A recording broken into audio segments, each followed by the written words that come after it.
pero el método de la bisección va generando una sucesión. Con todas las aproximaciones hay una sucesión. ¿De acuerdo? Ahora, esa sucesión, habíamos dicho de manera general que esa sucesión tiene que ser convergente. O sea, esa sucesión de valores que voy encontrando tiene que converger a este valor, al alfa, que estamos llamando alfa. Tiene que ser una sucesión convergente. Podría darse la pregunta como decir, ¿cuáles son las condiciones de convergencia en el método de la bisección? O sea, según el método de la bisección se forma una sucesión. Esa sucesión debería ser convergente. Si no, hemos dicho, ¿por qué? Porque una sucesión es cuando converge cuando el n tiende al infinito. Pero puede ser que cuando el n vale un guión 2 empieza a hacer cualquier cosa y ya no converge hacia el alfa. ¿De acuerdo? Entonces tendríamos que asegurar eso. ¿Cuáles son las condiciones del método de la bisección? No, en realidad el método de la bisección no lo dice explícitamente, pero son dos condiciones. Y las condiciones son que la función sea continua en un intervalo y que se dé el cambio de signo en ese intervalo. Esas dos condiciones, que son las condiciones del método del teorema de Weierstrass, de Bolzano. Entonces, esas dos condiciones son las que me garantizan, en el método de la bisección me va a garantizar que lo voy haciendo de manera reiterada, buscando ese cambio de signo, cortando el intervalo a la mitad. Entonces ahí voy a construir una asociación y esa asociación va a ser convergente. Nada más. Ahora, algo adicional acá me dice que la forma de cómo conseguir una cuota. La forma de conseguir una cuota para el error absoluto. ¿El error absoluto de quién? Del valor exacto y el valor aproximado, o sea, aquel valor que encontré en la iteración n. Entonces, esta es una cuota para ese error absoluto, y el cual se construye de manera natural, ¿no? Porque esto lo pueden mirar de la siguiente forma.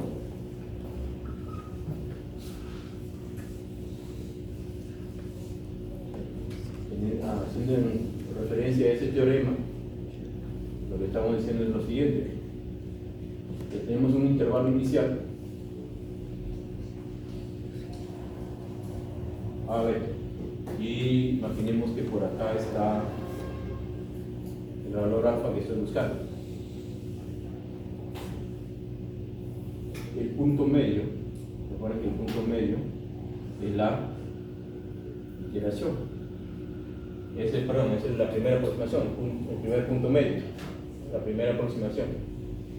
¿Qué podemos decir? Podemos decir que la distancia que hay entre x sub 0 y alfa, ¿qué podemos decir de esa distancia? Noten que esta distancia, este es el punto medio, ¿de acuerdo? Entonces, si este es el punto medio, esto es la distancia que hay de A al x sub 0 debe ser la mitad de la distancia que hay de B a. Y esto es lo mismo, ¿no? Por ser punto medio, esta es la mitad de la distancia. Que no es necesario colocarlo el valor absoluto porque al ser B mayor que A, la diferencia va a ser positiva. Entonces, como yo me estoy refiriendo a esta pequeña distancia de acá, pues esa pequeña distancia va a ser menor. Noten, ¿no? Esta distancia de acá va a ser menor que toda esta distancia. Pues eso es menor que la mitad de B más. Ahora ya estás, imagínate ya una vez que elegiste el subintervalo donde está el alfa, ¿de acuerdo? Esto es el siguiente, digamos, esto es A sub 1, B sub 1, acá consigues el punto medio, y el alfa, imagínense que esté por acá. o al lado izquierdo también puede estar, y nuevamente se cumple, ¿no? Por ser punto medio, este es un cuarto, o sea, es la mitad de la mitad, ¿vale? Noten que toda esta parte es la mitad de la mitad, esta otra parte también es la mitad de la mitad, ¿vale? O sea, es la mitad de la mitad del intervalo. Esta es la mitad de la mitad del intervalo. ¿Vale? Entonces, noten que esta distancia que está acá, que la distancia que hay de x1 a alfa, es menor que el tamaño de este subintervalo, que es la mitad de la mitad, o sea, de b menos a. Entonces, se va viendo la relación que hay en este caso, ¿no? La relación que hay acá, la relación que va acá, y podemos considerar que según esto podemos formular x menos xn, acá es 0, acá es 1, entonces xn menos alfa es menor, va a ser menor que un medio, acá 0, 1, acá 1, 2, o sea, hay una unidad más, entonces eso será 2 al n más 1 de b menos. Entonces ahí es la cuota que está apareciendo acá. La última iteración con el valor exacto, esa distancia está acotada por 1 sobre 2 a la n más 1 de la distancia que del intervalo inicial. Y esta cuota, ¿para qué me sirve? Esta cuota en realidad lo que sirve es para encontrar el número de iteraciones que sean necesarias para conseguir la aproximación bajo cierta tolerancia. Es decir, uno puede combinar lo siguiente. Tenemos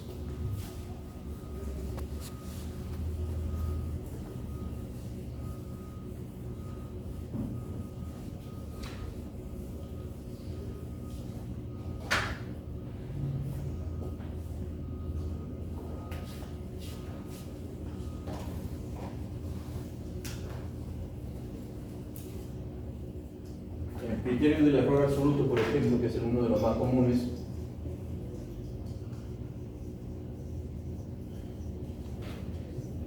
El criterio del error absoluto me dice que esta distancia de x o n y alfa, por criterio del error absoluto, claro.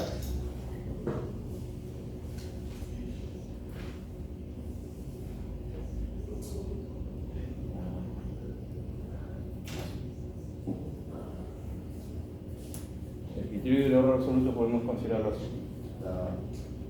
La aproximación, que es el último que encuentro, con el valor exacto es menor que x, ¿no?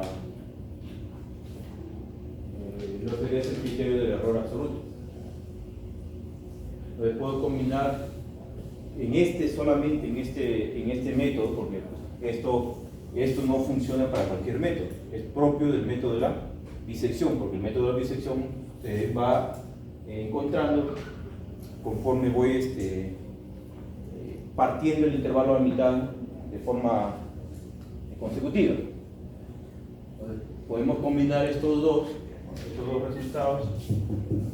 resultados y decir, bueno, si yo por un lado voy a exigir que el método se detenga cuando se cumpla esto, pero teóricamente sé que esto también es cierto, entonces podría relacionar esos dos diciendo voy a exigir, si yo exijo que esto sea menor que el epsilon, entonces ya tengo ya tengo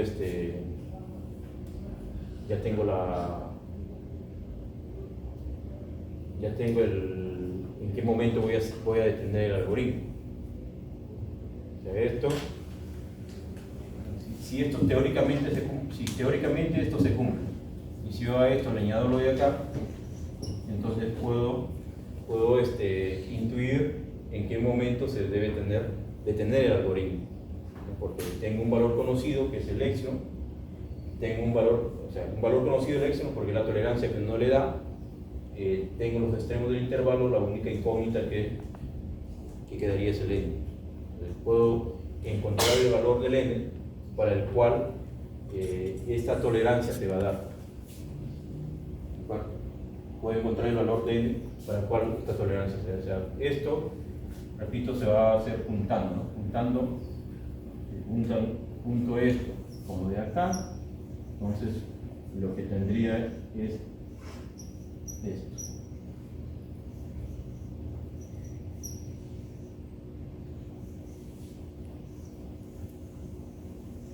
La incógnita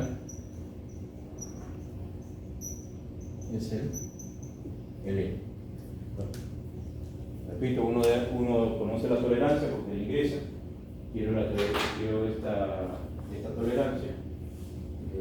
El extremo del intervalo también cada uno lo elige, ¿no? Porque es por el método de la aproximación gráfica se encuentran los límites del intervalo, los extremos del intervalo, y la incógnita sería el N, la cantidad de iteraciones necesarias para conseguir cierta tolerancia.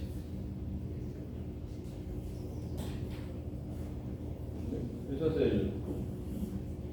el método de la bisección.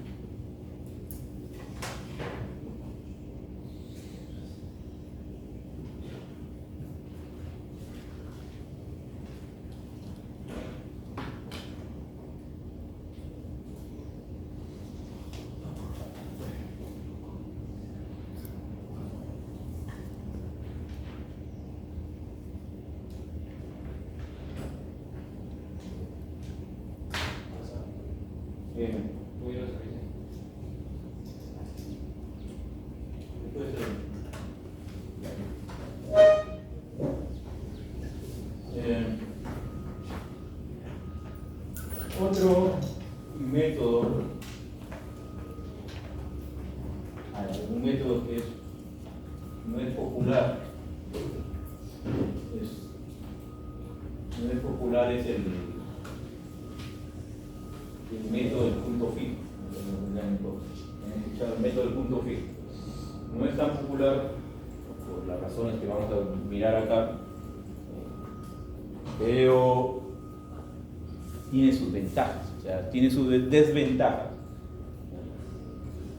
Y dentro de sus ventajas está que es un algoritmo de mayor precisión si lo comparamos con el método de la bisección. Y eso, para ello hay que,